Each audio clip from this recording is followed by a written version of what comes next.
बिस्मिल्लाहिर्रहमानिर्रहीम अस्सलाम वालेकुम वरहमतुल्लाहि वबरकातुहू। इस वक्त स्टडी कर रहे हैं इंटर फिजिक्स और इसका यूनिट 15 है, यानी कि चैप्टर नंबर 1 है इंटर क्लास का, और इसका नाम था मॉलिक्यूलर थ्योरी ऑफ गैसेस। ठीक है, इसको ऑलरेडी हम तकरीबन डिफाइन कर चुके हैं पूरे चैप्टर को। और इस वक्त हम CRQ, जिसको इन्होंने कहा गया है कि ये शॉर्ट आंसर क्वेश्चन है, यानी क्वेश्चन आंसर हैं ये शॉर्ट वाले। ठीक है, इनको शॉर्ट के तरीके से इनको डील करेंगे।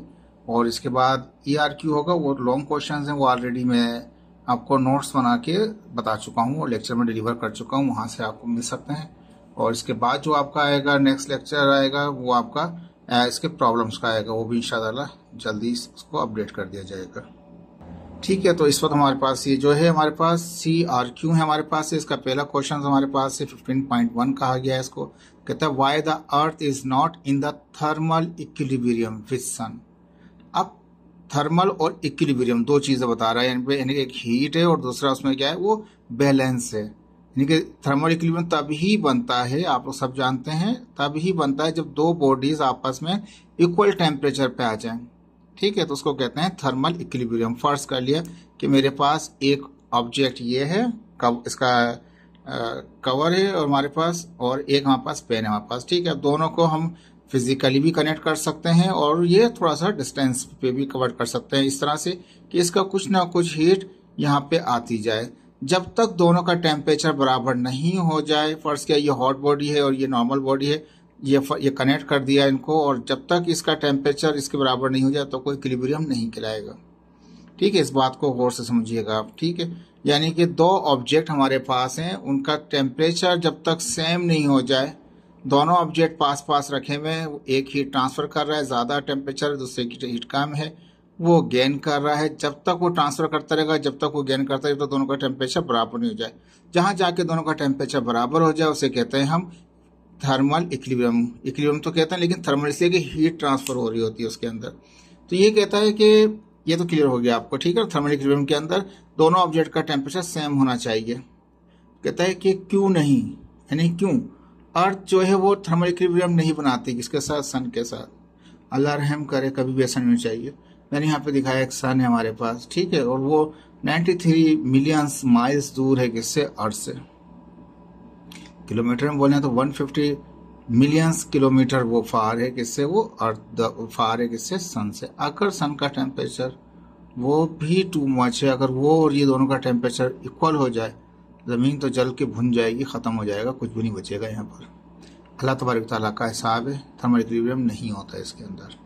क्यों नहीं होता, उसके कुछ पॉइंट्स हैं, रीजंस हैं। एक तो उनका डिस्टेंस है, बहुत दूर होना, फिर इसके पार्टिकल्स, यानी कि जो हीट पार्टिकल्स हैं यहाँ तक पहुँचने में, हीट जो यहाँ तक पहुँचने में बहुत थोड़ा सा इफेक्ट यहाँ पे असरअंदाज हो रही होती है, क्योंकि इसका डिस्टेंस ज़्यादा हमारे पास है, कोई फिजिकल कनेक्शन नहीं है इनके अंदर। जितनी हीट ये ट्रांसफर करता है, इतनी हीट को ये रिसीव करके वो रेडिएट भी करता है, इंफ्रारेड के जरिए वो इमिट भी कर देता है।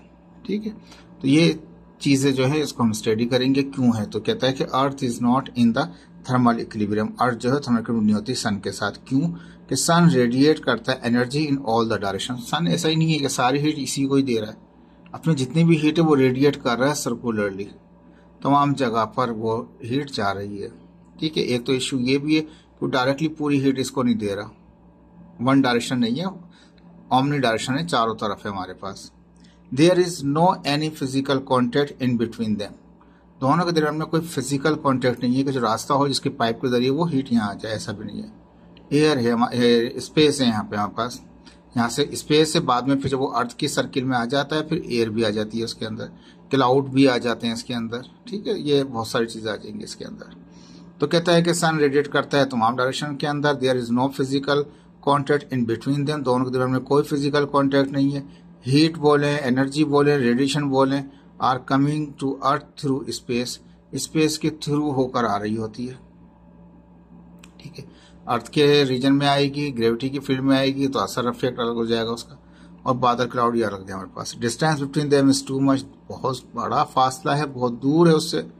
Very tiny part of heat reach to that, बहुत ही थोड़ा सा हिस्सा पहुंचता है हीट का अर्थ के पास। ठीक है, अर्थ रिवॉल्व इन एलिप्टिकल शेप, यानी एलिप्टिकल शेप में होता है, इसलिए ये यहाँ पे करीब हो जाएगा और उन साइडों के ऊपर क्या होगा, वो बहुत दूर चला जाता है। ठीक है, और यहाँ पे बिल्कुल करीब आ जाता है। तो कहीं पे ज़्यादा है फासला, कहीं पे कम है। इलिप्टिकल भी है, ये भी एक इशू है उसका। Earth radiate IR same amount of heat as it receive from the sun. जितनी हीट उससे सन से रिसीव कर रहा है इतनी इंफ्रारेड वो अर्थ जो है वो रेडिएट कर देता है फिजा के अंदर। They are not in isolated system. कहता है ये इन दोनों के दरमियान में जो सिस्टम है वो आइसोलेटेड नहीं है। ऐसा नहीं है कि हीट ज़ाया ही नहीं होगी, कहीं और नहीं जाएगी, हीट चली जाती है कहीं और भी। आइसोलेटेड सिस्टम में सिस्टम होता है ना तो बाहर की हीट अंदर आती है ना अंदर की हीट बाहर जाती है। इसमें तो ये भी रेडिएट कर रहा है चारों तरफ, वो रिसीव कर रहा है तो वो भी रेडिएट कर रहा है, तो आइसोलेटेड सिस्टम ही नहीं है। तो लास्ट जो पॉइंट था बहुत इंपॉर्टेंट था कि ये सिस्टम आइसोलेटेड नहीं होता, इसलिए इनमें इक्विलिब्रियम नहीं बन सकता। इतने सारे वजूहात हैं जिसकी वजह से इसमें इक्विलिब्रियम नहीं होता। और शुक्र अल्हम्दुलिल्लाह, अल्लाह ताला का शुक्र अदा करना चाहिए कि उसने यहाँ पे इक्विलिब्रियम स्टेट नहीं रखी, नहीं तो हम लोगों के लिए बहुत मुश्किल हो जाता।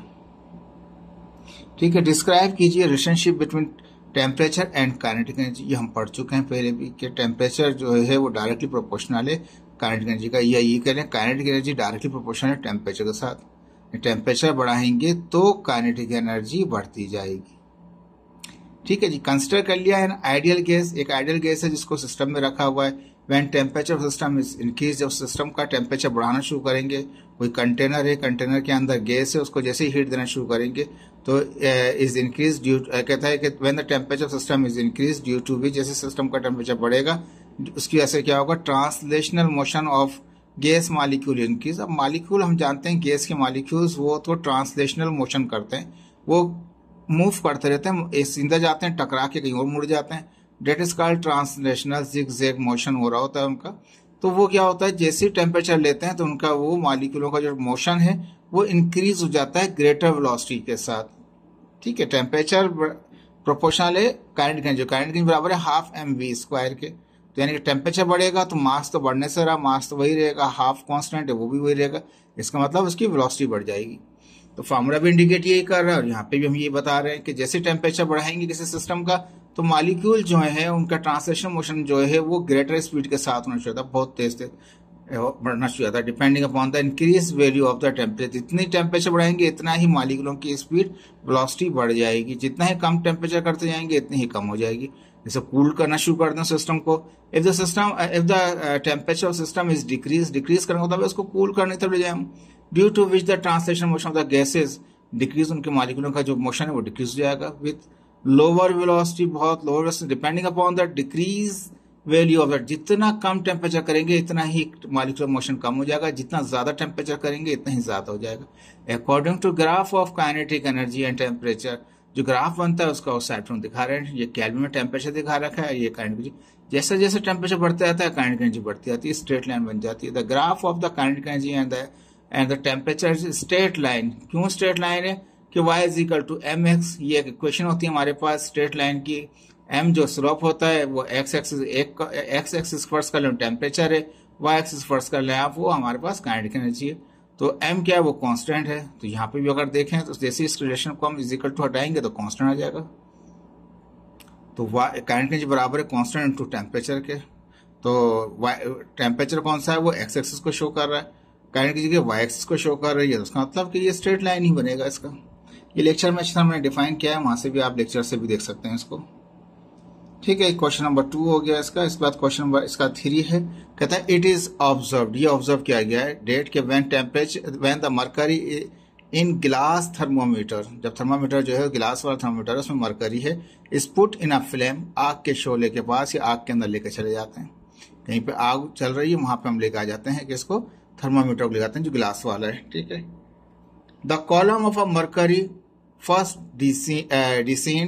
डिसेंट होता है, कम हो जाता है, एंड देन राइज, और उसके बाद क्या होता है वो बढ़ जाता है। एक्सप्लेन करें क्यों ऐसा होता है।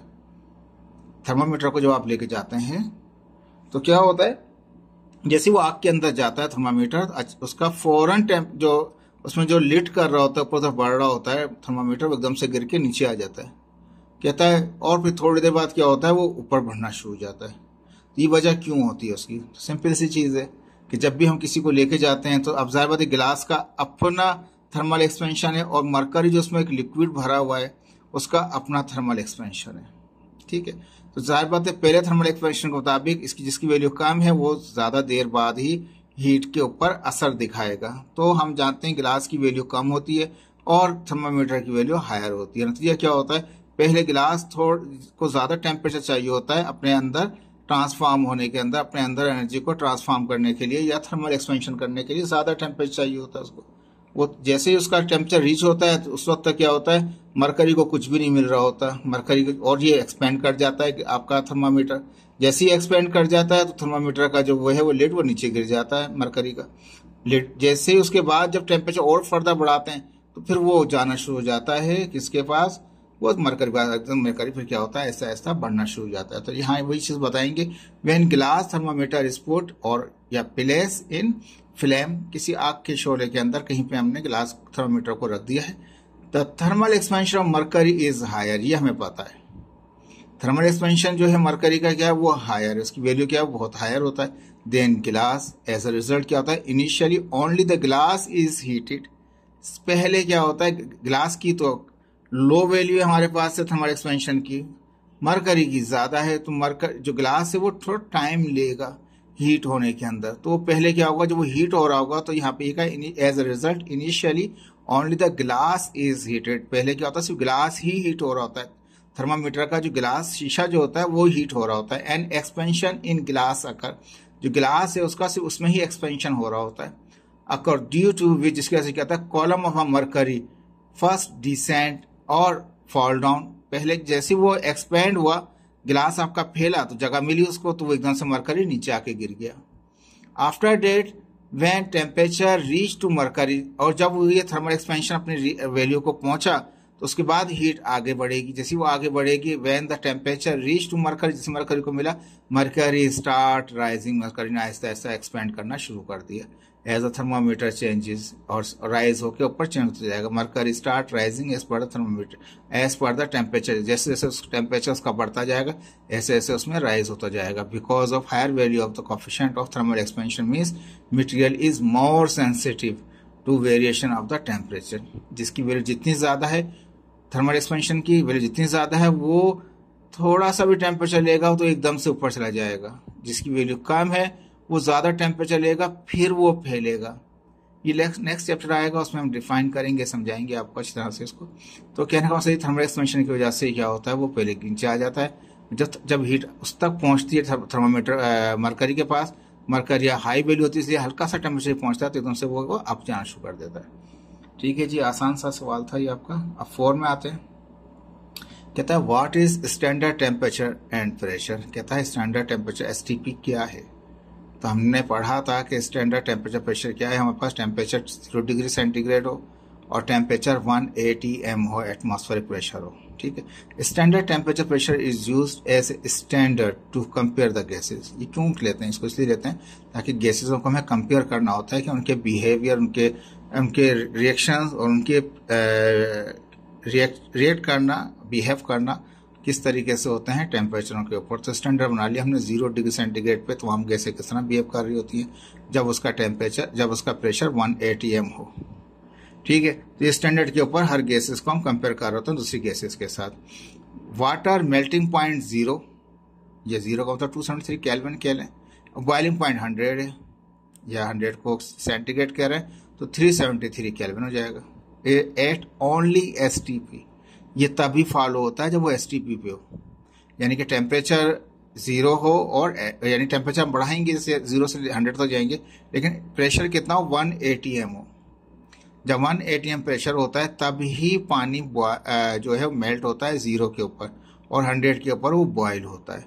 अगर प्रेशर 1 एटमॉस्फेयर से कम होगा तो ये रेंज इसकी वेरी कर जाएंगी, चेंज हो जाएंगी, और ये टॉपिक मैंने ऑलरेडी आपको ट्रिपल पॉइंट में बता चुका हूँ। अदरवाइज तो हम ये बता रहे थे कि 0 डिग्री सेंटीग्रेड और 100 डिग्री सेंटीग्रेड कब मेल्टिंग बॉइलिंग पॉइंट होता है जब वो 1 atm एटमॉस्फेयर प्रेशर होता है, स्टैंडर्ड प्रेशर के ऊपर होगा। अदरवाइज इफ प्रेशर इंक्रीज और डिक्रीज, या तो प्रेशर को आप बढ़ा लें या प्रेशर को कम कर लें, then melting and boiling points are different, तो उनके मेल्टिंग और बॉइलिंग पॉइंट्स भी क्या होंगे, डिफरेंट हो जाएंगे। तो एक स्टैंडर्ड बना लिया है जिसके ऊपर पानी जो है 1 एटमॉस्फेयर प्रेशर के ऊपर 0 डिग्री सेंटीग्रेड पे फ्रीज हो जाएगा या मेल्ट हो रहा होगा, अगर ऊपर बढ़ेगा 100 के तक पहुंचने तक वो बबल बनने शुरू हो जाएंगे, वो बॉयल हो जाएगा। तो इसलिए स्टैंडर्ड टेम्परेचर प्रेशर इस्तेमाल करते हैं ताकि गैसेजों को हम कंपेयर कर सकें। देखिए इसका 15.5 है, thermometer is place in direct sunlight. अगर हम थर्मामीटर को रूम टेम्परेचर से निकाल के एक सूरज की रोशनी में लेके आ जाए तो what will it read the temperature, क्या रीड करेगा? तो जाहिर बात है जब रूम में होगा तो रूम का टेम्परेचर रीड करेगा, आउटसाइड होगा तो आउटसाइड का टेम्परेचर रीड करेगा। तो सिंपल सा आंसर है when a thermometer is place direct in sunlight it will mayor the surrounding temperature of the thermometer. Thermometer के जो इर्द गिर्द का टेम्परेचर है वो उसको मेयर करेगा। इट विल हायर, ज्यादा होगा, then the room temperature, room temperature से बाहर का टेम्परेचर ज्यादा होगा अगर वो हॉट है। इफ अगर वो कोल्ड है तो कमरे का टेम्परेचर हमारे वो ज्यादा होगा एज कम्पेयर टू आउटसाइड। वो चाहे तो 2 लाइन और भी आप लिख सकते हैं इसके अंदर, ठीक है, वाइस वर्सा है ये हॉटनेस और कोल्डनेस के ऊपर, ठीक है। 15.6 आ गया the pressure in a gas cylinder containing hydrogen will leak more quickly than if it containing oxygen. कहता है कि अगर एक कंटेनर में हमने रख दिया ऑक्सीजन गैस तो वो जल्दी से लीक हो जाएगी। अगर वही कंटेनर है, वही साइज है, वही क्वांटिटी हमने ऑक्सीजन रख दिया तो वो देर से लीक होगा। क्यों? वाई? जवाब बताएं। यानी कि हाइड्रोजन सेम कंटेनर है, सेम साइज है, सेम प्रेशर है, लीक हुआ है, कहीं से हल्का सा पासेज है, कहीं से होल है, वो निकल रहा है, रास्ता है उसको निकलने का, तो हाइड्रोजन जल्दी निकल जाएगा, ऑक्सीजन देर से निकलेगा। क्यों? तो आंसर ये है कि hydrogen will leak more quickly than oxygen, से जल्दी लीक हो जाता है because hydrogen molecule is much smaller than oxygen. Oxygen के मुकाबले में बहुत ज्यादा छोटे होते हैं हाइड्रोजन के molecule. And hydrogen gas easily passes through small spaces. Hydrogen gas यही वजह है कि उसका छोटा साइज होता है मॉलिक्यूल का, वो तो आसानी से निकल जाता है स्पेसेस में से और टाइनी पासेज में से, और इवन लार्ज मॉलिक्यूल स्पेस, बड़े बड़े मॉलिक्यूल होते हैं उनके दरमियान में जगह मिलती है तो वहां से निकल जाता है, छोटे से पासेज में से भी निकल जाता है। Hydrogen is much less denser then oxygen. Oxygen के मुकाबले में हाइड्रोजन बहुत कम डेंसर है। So hydrogen gas easily mix और डिफ्यूज विथ एयर, हवा के साथ आसानी के साथ मिक्स हो जाता है, डिफ्यूज हो जाता है। कौन हमारे पास? Hydrogen as compare to oxygen, इसलिए उसको रास्ता जल्दी से मिल जाता है निकलने का। तो दो वजूहात हैं यहाँ पे, एक तो उसका साइज है और दूसरा उसका हमने यहाँ बताया डेंसिटी है, डेंसर का बताया हमने उसके कि वो कितना डेंसर है ऑक्सीजन के मुकाबले के अंदर। ये 2 पॉइंट इसके इंपॉर्टेंट है। इसके 15.7 में आ जाए। When a sealed thermos bottle full of coffee is shaken, एक थर्मोस है उसमें कॉफी है, उसको आप शेक कर रहे हैं, what are the changes occur, क्या होंगे उसमें? तो कहता है when a sealed thermos bottle full of coffee is shaking. जब आप थर्मोस, एक बॉटल है, थर्मोस बॉटल है, अब थर्मोस में आप जानते हैं वो एक आइसोलेटेड सिस्टम की तरह काम करता है थर्मोस, ना तो बाहर की हीट अंदर आ रही होती है ना अंदर की हीट बाहर जा रही होती है। थर्मोस में अगर गर्म कॉफी रखी है तो गर्म ही रहेगी, ठंडा पानी रखा है तो ठंडा ही रहेगा। क्यों? कि वो बाहर की ना तो हीट ले रहा होता है ना अंदर अपनी हीट बाहर दे रहा होता है, तो इसलिए उसको थर्मोस जो है वो एज ए आइसोलेटेड सिस्टम काम कर रहा होता है। तो वह सील्ड, और सील्ड हुआ है, कोई चांस ही नहीं है कहीं से निकलने का, कुछ हीट एनर्जी जाने का या आने का। तो वह sealed thermos bottle full of coffee is shaking, जब उसको शेक किया आपने तो the molecule of coffee are collide with the same molecules, तो अपने मॉलिक्यूल से टकराए भी आपस में, और वॉल ऑफ द थर्मोस की वॉल से भी टकराए, due to which internal energy will increase, अंदर जो उसकी एनर्जी थी वो बढ़ गई। And work is done on the system, जो काम हुआ है वो बाहर की तरफ नहीं निकला क्योंकि वो तो सील्ड है, अगर सील्ड नहीं होता तो बाहर की तरफ वर्क होता, तो वर्क बाहर की तरफ नहीं हुआ, निगेटिव वर्क हुआ, सारा का सारा इंटरनल एनर्जी बढ़ा दिया उसने अंदर का। बट नो हीट इन और आउट फ्रॉम द थर्मोस, इस पूरे सिस्टम में क्योंकि वो आइसोलेटेड है, ना तो हीट बाहर से अंदर आएगी ना अंदर से हीट बाहर जाएगी, एक ही काम होगा उसके अंदर, ठीक है, क्या इंटरनल एनर्जी बढ़ जाएगी और हीट ना आएगी ना जाएगी उसके अंदर। 15.8 ठीक है, इसको 9 कह रखा है, 8वां गुम हो गया आपका, प्रिंट नहीं हुआ, कहाँ चला गया, तो 8वां नहीं था, ये 9 था, मैंने तरतीब में लिख दिया 8 लिख दिया इसको। 15.8 how does the kinetic energy account for the following observed facts. कहता है काइनेटिक एनर्जी की थ्योरी के मुताबिक, जो काइनेटिक थ्योरी है उसके मुताबिक आप एक्सप्लेन कर दें गैस एग्जर्ट करती है प्रेशर, या प्रेशर जो है वो टेम्परेचर के साथ डायरेक्टली प्रोपोर्शनल है, डिपेंड करता है टेम्परेचर पे। काइनेटिक थ्योरी की टर्म में बता दें। ठीक है भाई, as per the kinetic theory gas molecules are moving in translational motion. Kinetic theory ये कहती है गैस मॉलिक्यूल ट्रांसलेशनल मोशन कर रहे होते हैं। They collide with each other, वो आपस में भी टकरा रहे होते हैं। Also collide with the wall of the container, container की वॉल से भी कोलाइड कर रहे होते हैं, टकरा रहे होते हैं। ड्यूरिंग दीज कोलिजन, जब भी टकरा रहे होते हैं, their molecular kinetic energy will increase, उनकी मॉलिक्यूलर काइनेटिक एनर्जी क्या होती है, बढ़ जाती है अपनी। As a result produce the pressure, तो क्या करती है गैस, प्रोड्यूस कर देती है प्रेशर, या गैस या मैंने लिखा और, या ये कह लें कि गैस एक्सर्ट करती है प्रेशर। यानी कि जब आप मॉलिक्यूल जो हैं टकराएंगे आपस में या दीवार के साथ, तो क्या करते हैं वो प्रेशर जनरेट कर देते हैं। तो इसी तरह से गैस एक्सर्ट करती है प्रेशर को, काइनेटिक थ्योरी के मुताबिक। दूसरा पॉइंट यह था कि टेम्परेचर के बढ़ाने से प्रेशर का क्या ताल्लुक है, तो ठीक है, as per the kinetic theory, kinetic theory के मुताबिक क्या, when gas is enclose in a container, first के लिए कोई कंटेनर है, कोई सिस्टम है, पिस्टन है, उसमें गैस भर रखी है, and molecules got some temperature from the surrounding, अपने इर्द गिर्द सिलेंडर के जो इर्द गिर्द है वहां से वो हीट ले लेते हैं। एज जैसे ही हीट उस सिस्टम के अंदर आई, जैसे थर्मोस था उसमें तो नहीं आती, अब यहाँ पे तो जाहिर बात है टेम्परेचर का इफेक्ट आएगा, तो बाहर से हीट अंदर आ सकती है, आइसोलेटेड सिस्टम नहीं है, याद रख ले। As a result molecule of a gas collide with each other and wall of the container with greater velocity, जैसे टेम्परेचर आया, टेम्परेचर ने क्या किया, मॉलिक्यूलों की स्पीड को तेज कर दिया, जो आपस में टकरा रहे थे या दीवार से। जब वो ज्यादा टेम्परेचर आएगा तो क्या होगा, वो ज्यादा प्रेशर बन जाएगा। During these collision average kinetic energy of the molecule increases, as a result gas exert more pressure than the normal stage, या नॉर्मल स्टेट, जो नॉर्मल स्टेट में था, जो प्रेशर डेवलप कर रहे थे टकराने की वजह से, अब टेम्परेचर ज्यादा आने की वजह से, टेम्परेचर के बढ़ने की वजह से क्या हुआ, उनका जो कोलिजन था आपस में और दीवार के साथ वो बढ़ गया तेज स्पीड के साथ। नतीजा क्या हुआ, उसने ज्यादा प्रेशर बढ़ा दिया। तो जैसे ही टेम्परेचर बढ़ाते जाएंगे ऐसे ऐसे प्रेशर बढ़ता जाएगा इसके अंदर। ठीक है, दोनों आ गए पॉइंट, यानी कि वो मॉलिक्यूल ही का ही है, वो सिंपल स्टेट का था, और ये वो था जिसमें हमने प्रेशर डेवलप तो हो रहा था, लेकिन टेम्परेचर बढ़ाया तो क्या हुआ, प्रेशर और ज्यादा बढ़ गया, डायरेक्टली प्रोपोर्शनल हो गया। चाहे तो आप यहाँ लिख सकते हैं वो डायरेक्टली प्रोपोर्शनल है किसके साथ, वो टेम्परेचर के साथ। ठीक है, अब ये 15.9 बना, मेरे हिसाब से बुक के हिसाब से 15.10 है, क्योंकि 8वां सवाल तो मिस है इनका। Calculate the speed, average speed of an air molecule की बताइए, हवा में जो एयर मॉलिक्यूल है उनकी एवरेज स्पीड बताइए। रूम टेम्परेचर जब 20 डिग्री सेंटीग्रेड है, ठीक है, स्टैंडर्ड दे रखा है यहाँ पे, लेकिन इस टेम्परेचर को यूज करेंगे हम, केल्विन में कन्वर्ट कर देंगे इसको हम। ठीक है, और जब निकाल लेंगे आप एवरेज स्पीड निकाल लेंगे एयर मॉलिक्यूल की, तो फिर उसको कंपेयर करें, and compare it to the speed of the sound in air. हवा के अंदर, हवा की पहले जो स्पीड है एवरेज स्पीड मॉलिक्यूलों की वो बताएं, और जो साउंड की स्पीड हवा के अंदर है वो उससे कंपेयर बताएं क्या है। साउंड की स्पीड कह रहा है 330 मीटर पर second, speed of sound in air.